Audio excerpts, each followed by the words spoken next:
రాబోయే ఎన్నికల్లో ఆంధ్రప్రదేశ్లో 130 స్థానాలు కాంగ్రెస్ పార్టీ గెలుచుకుంటుందని మాజీ కేంద్ర మంత్రి చింతామోహన్ చెప్పారు.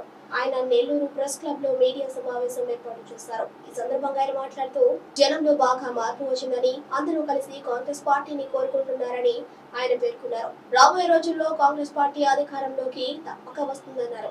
మేము 130 అసెంబ్లీ స్థానాల్లో గెలవబోతున్నాం. 175కి 25 లోక్సభ స్థానాల్లో 20 లోక్సభ స్థానాలు మేము గెలవబోతున్నాం కాంగ్రెస్ పార్టీకి. నేను చెప్పాను కారణాలు ఏంది, ఇళ్ళు, ఎస్సీలకు ఉద్యోగాలు, ఎస్సీలకు స్కాలర్షిప్లు, ఫైనాన్స్ కార్పొరేషన్లు, తహసీల్దార్ ఆఫీసు, పోలీస్ స్టేషన్లో వాళ్ళకు ఉన్నటువంటి నిరాదరణ, ఈ అన్నిటి వల్ల గత 10 సంవత్సరాల్లో ఈ ప్రభుత్వం మంది కాదు కొని అందరూ కాంగ్రెస్ పార్టీ వైపు మగ్గు చూపుతున్నారు.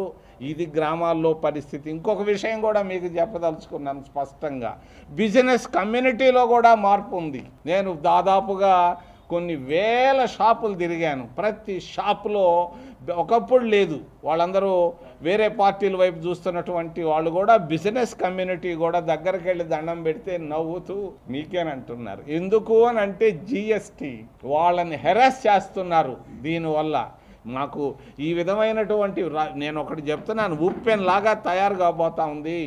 మరి ఆ అమ్మ వచ్చింది సంతోషం, మేము దాని గురించి నేను ఎక్కువగా మాట్లాడటం లేదు. కాంగ్రెస్ పార్టీ కన్సాలిడేట్ అయింది. ఈరోజు ఆమె రాకకు ముందే కన్సాలిడేట్ అయింది.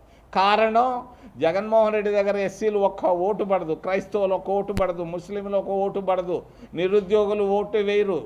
ఎవరు వేస్తారో అంటే నాకైతే నమ్మకం లేదు. ఏదైనా ఆయన సామాజిక వర్గంలో కొంతమంది వేయొచ్చు. అసలు నా అనుమానం ఆయన పులివెందల్లో కూడా గెలుస్తాడో లేదో నాకు అనుమానం.